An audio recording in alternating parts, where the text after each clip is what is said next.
Saya kemudian dari sana mendapatkan informasi pada tangan pertama, saya tahu real masalah-masalah di ujung-ujung di lapangan, sehingga kemudian ketika rapat dengan seluruh staf, seluruh manajemen, saya sampaikan. Banyak mereka yang kemudian terkaget-kaget, kok Pak Direkturnya tahu? Ya kamu belum lihat memang, saya sudah lihat, ya semacam itu. Jadi data primer itu penting, dengan begitu kita tahu realnya lapangan seperti apa. Jangan asal Bapak senang, kita cuma dilapori aja, nanti kita bias. Langkah kita menjadi salah. Tapi kalau lihat langsung, menjadi seperti apa adanya, apa masalah yang ada di lapangan, maka penyelesaiannya insya Allah lebih bagus.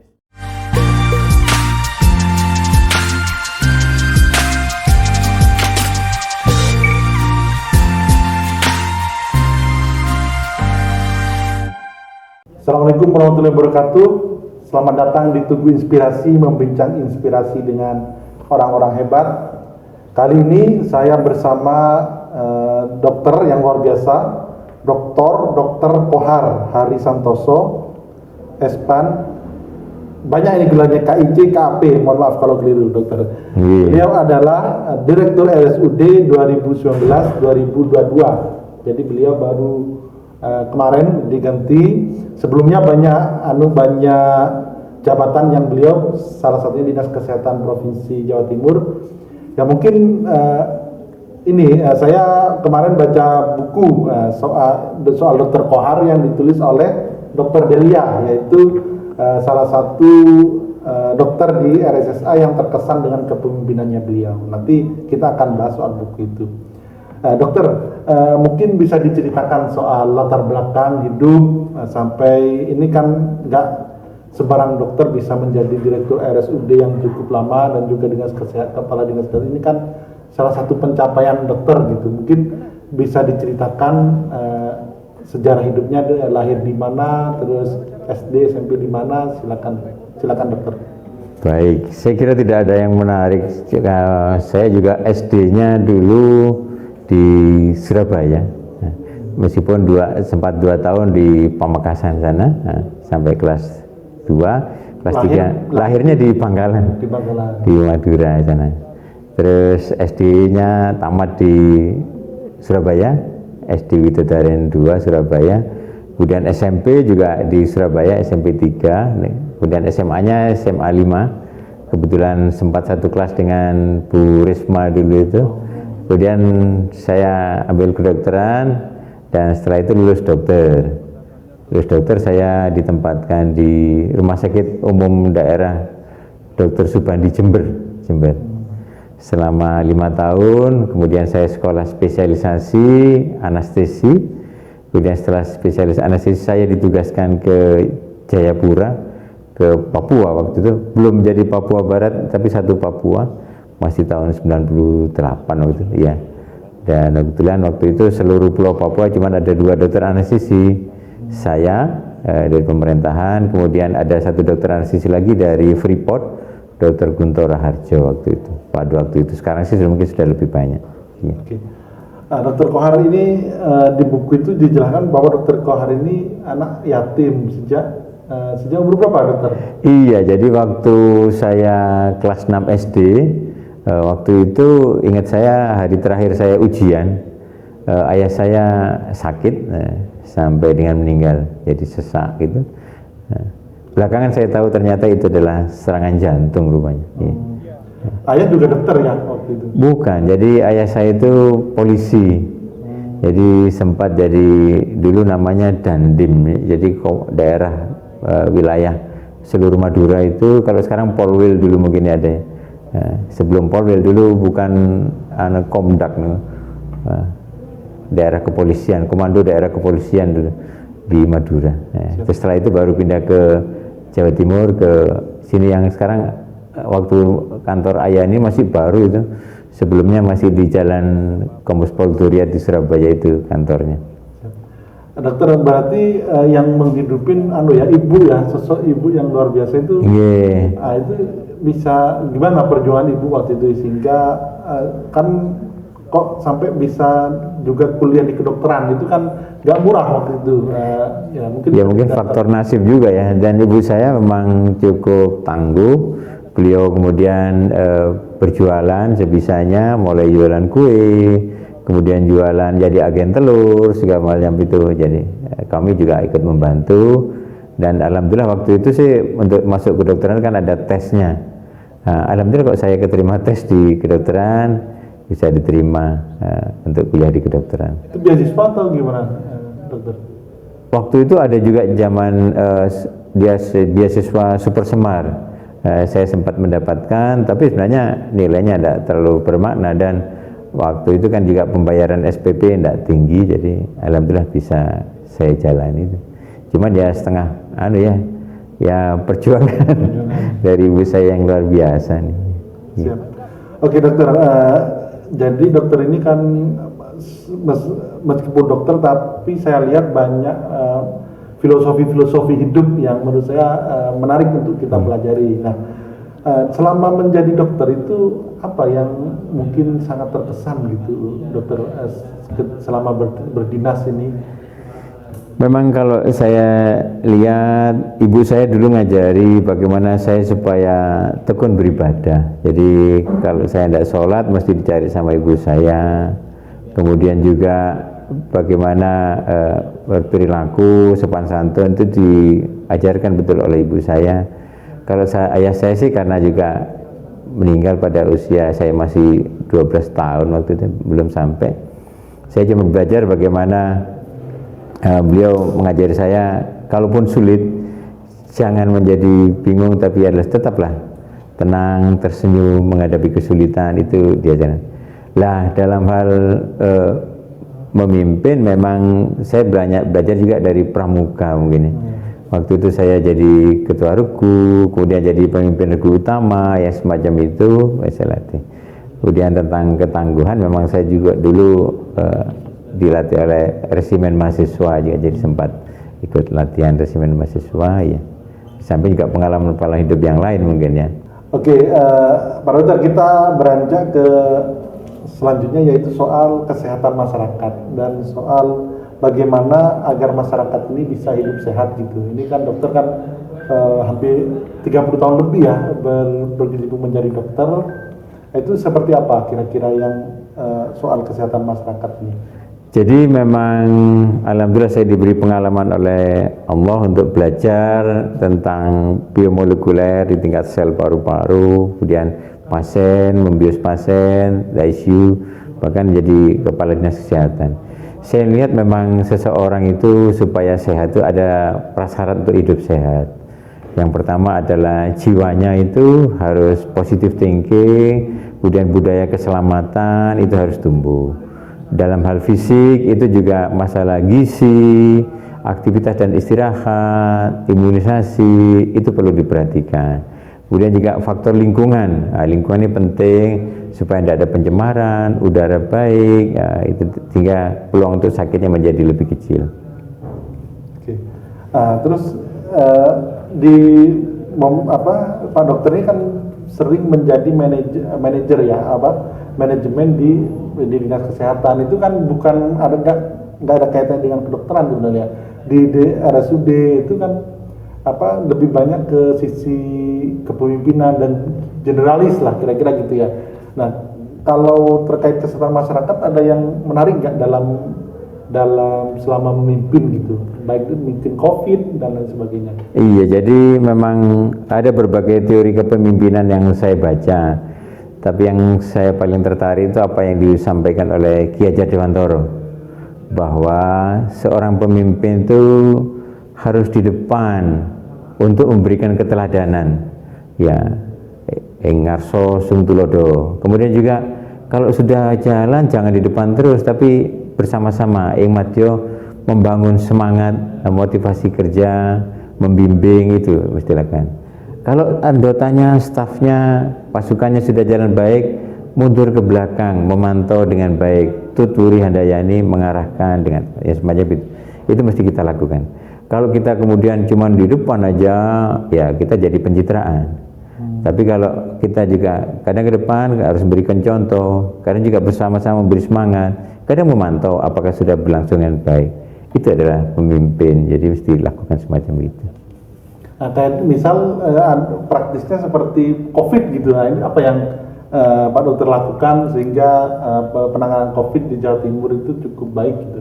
Mungkin bisa diceritakan Pak. Alhamdulillah kemarin ketika COVID saya diberi kepercayaan oleh Ibu Gubernur untuk menjadi tim tracing, ketua tim tracing, dan tugas kami adalah memantau tempat-tempat yang ada potensi penularan, dan yang kami lakukan adalah ketika ada sumber penularan maka kami lakukan pelacakan untuk menggugah. Sebenarnya tim tracingnya ada di berbagai kabupaten kota, mereka untuk menggugah, ayo cari yang seperti itu. Jadi lebih banyak sebenarnya memicu mereka. Kalau mereka nggak jalan, kami turun langsung. Dan pada berbagai keadaan saya sudah berkali-kali untuk turun. Ada ketika ada pondok yang perlu ketika waktu itu ada salah satu pondok yang anggotanya atau santri-santrinya dari luar negeri positif di luar negeri dari Malaysia. Saya akhirnya datang ke sana, memberikan pemahaman, memberikan motivasi, melacak, yang semacam itu kita lakukan. Dengan begitu membangun upaya-upaya yang dilakukan oleh masyarakat sendiri. Karena ketangguhan dari masyarakat itu penting ketika menghadapi COVID. Kebersamaan dari berbagai elemen masyarakat, mulai dari TNI, Polri, akademisi, pengusaha, tokoh masyarakat sendiri, termasuk dari media, itu sangat mendukung. Tapi ya gara-gara saya harus keliling-keliling itu, saya sempat 4 kali positif COVID ini. Meskipun vaksinasinya udah lengkap sebenarnya, sampai booster. Tapi nggak sampai parah Dok ya? Alhamdulillah yang terparah itu waktu itu penciuman ini menjadi hilang, rasa pengecapan tuh membingungkan. Itu gula yang biasanya enak menjadi nggak enak, ya semacam itu. Saya isolasi memang, isolasi. Tapi alhamdulillah tidak sampai kondisi yang berat. Ya. Oke. Dokter, selama menjadi bertugas di dokter dan di kedokteran, ini sebelum di RSUD kan sebab di dinas kesehatan, dan juga kayaknya sebelumnya pernah ini, kalau saya baca itu pernah menangani rumah sakit yang bangkrut. Nah itu bisa diceritakan pengalaman menariknya, siapa tahu nanti yang mendengarkan bisa belajar. Iya, jadi pertama kali saya berkecimpung di bidang manajemen itu ketika ada teman perawat, dia bekerja ditarik untuk di rumah sakit yang lama, itu sebenarnya rumah sakitnya mangkrak, nggak berlangsung, nggak jalan. Saya diajak untuk mengurusi rumah sakit yang pernah kosong, nggak pakai, ya serem juga sih. Waktu rekrut pertama itu masalahnya adalah itu bukan masalah bagaimana mengobati pasien, itu staf kita perawat tiba-tiba kesurupan ya karena rumah sakit. Tapi alhamdulillah kemudian kita mulai bagaimana menggerakkan, menyiapkan, kemudian melakukan promosi sehingga ada dokter yang mau merawat di sana, kemudian melakukan pemasaran sehingga masyarakat mengenal rumah sakit itu, dan alhamdulillah sekarang rumah sakitnya sudah jalan besar ya. Dari sana kemudian rupanya pimpinan institusi saya yang ada kemudian melihat iki hari ini bisa ngurusi sesuatu.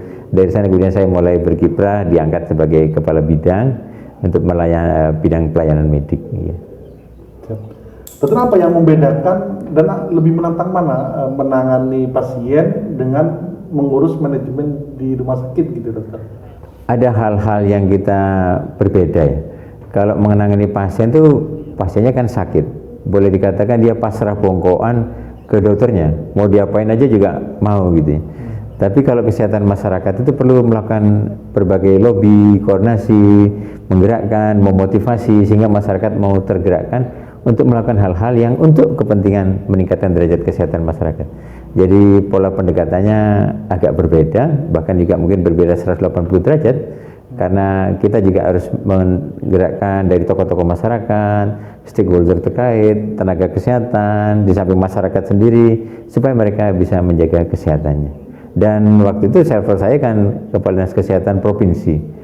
Saya harus berkoordinasi pada Kepala Dinas Kesehatan Kabupaten Kota, bagaimana menyentil tanda petik mereka supaya bergerak, memperhatikan masyarakatnya, meningkatkan derajat kesehatan masyarakat, ya semacam itu. Kami melakukan pendekatan ke bupatinya juga, karena kadang-kadang kepala dinasnya itu masih dalam bayang-bayang bupati. Kalau bupatinya tidak mengarah, Pak Wali Kotanya kan, nah itu. Maka kemudian kita melakukan pendekatan sampai ke sana. Jadi untuk tergerakkan masyarakat daerah sana bisa meningkat derajat kesehatannya.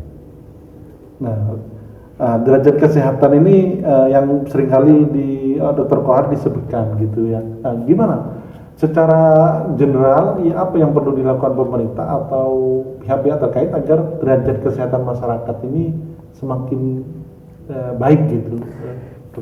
Jadi kan memang tujuan negara kita ini kan ada 4 hal. Satu adalah melindungi segenap bangsa Indonesia. 2, memajukan kesejahteraan umum. 3, mencerdaskan kehidupan bangsa. 4, turut menjaga ketertiban dunia gitu kan. Lah maka meningkatkan derajat kesehatan masyarakat meningkatkan kesejahteraan masyarakat itu menjadi penting. Lah indikatornya untuk kesejahteraan itu kan indeks pembangunan manusia. Indeks pembangunan manusia itu 3 hal: kesehatan, pendidikan, dan PDRB. Maka kemudian upaya untuk meningkatkan derajat kesehatan harus dilakukan. Bagaimana caranya? Tadi ukurannya adalah umur harapan hidup, kemudian indikator-indikator untuk kegiatan masyarakat.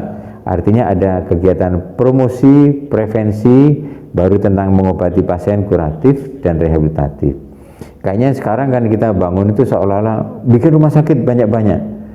Ya nggak selesai-selesai, kita nunggu orang sakit berarti. Tapi upaya melakukan promotif preventif, mencegah supaya orang jangan jatuh sakit, itu dilakukan. Hal-hal sederhana misalnya mengkampanyekan tentang hidup bersih, pola hidup bersih sehat, kemudian tidak merokok, budaya keselamatan, kemudian bagaimana positive thinking, itu mesti kita ajarkan. Dan seringkali kemudian keluarga-keluarga itu kan, mohon maaf, ada yang belum paham.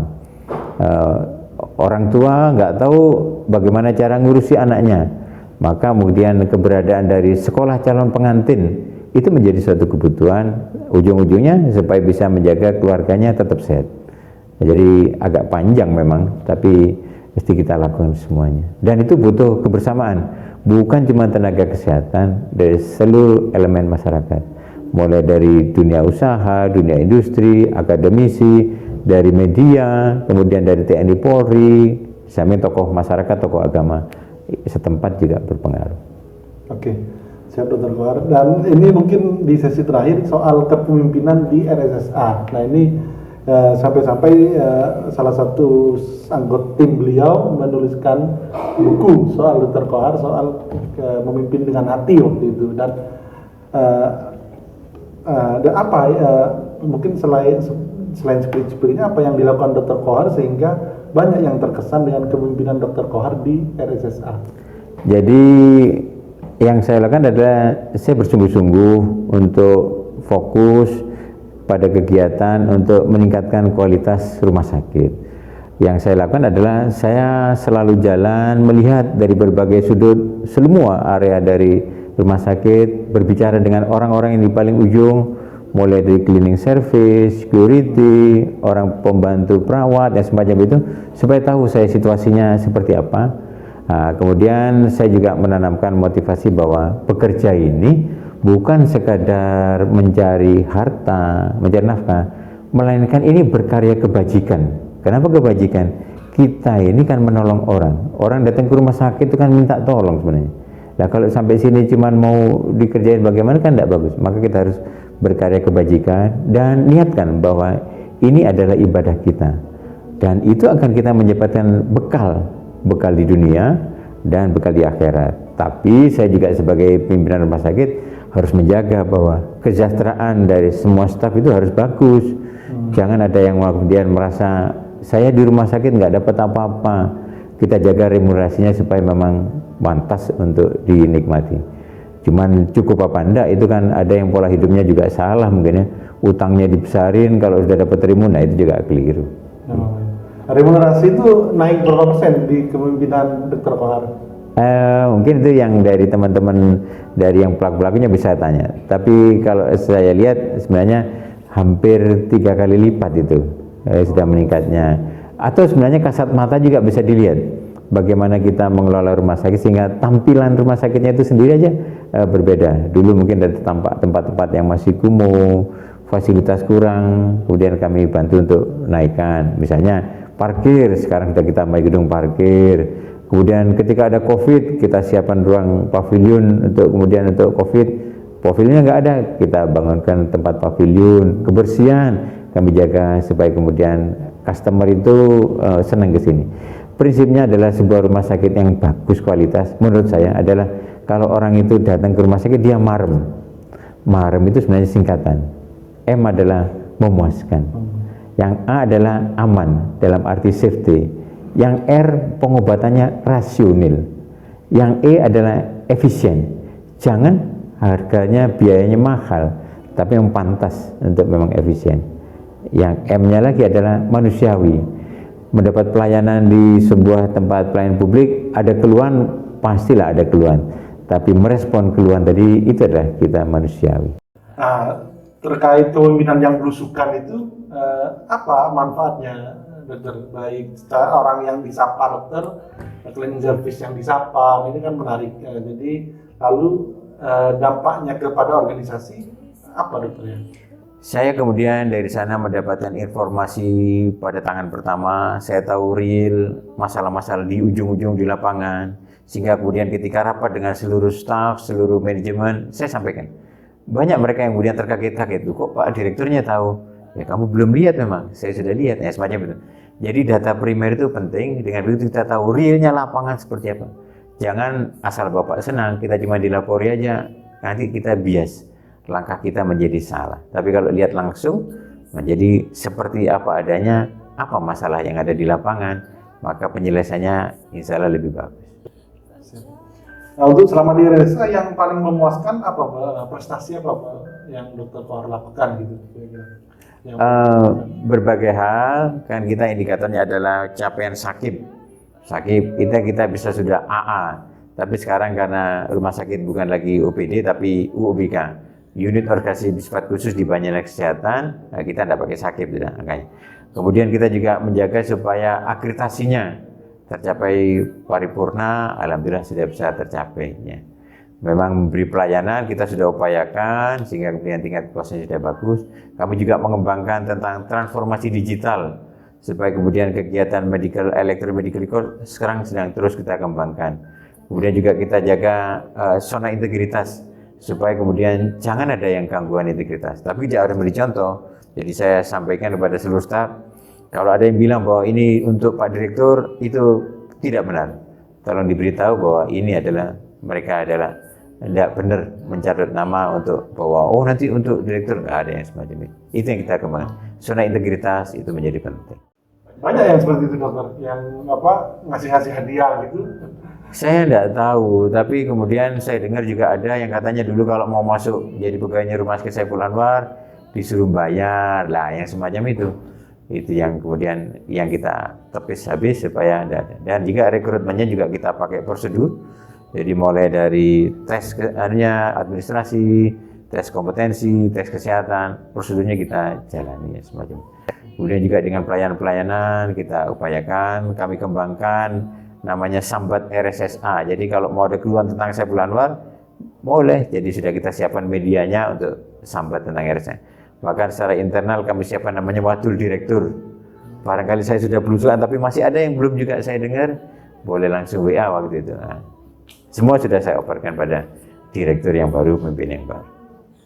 Oke, terus habis ini sekarang kan sudah pensiun ya, maksudnya sudah nggak direktur lagi, apa next yang akan dilakukan oleh dokter? Saya kan basicnya adalah dokter pendidik klinis, Mas. Saya punya sertifikasi sebagai dosen, serdos saya punya, sehingga saya akan kembali untuk mengajar.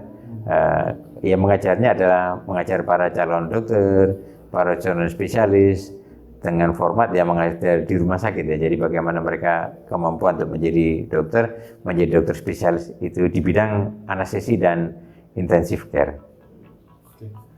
Dokter mulai berkarya di ASN sejak tahun berapa?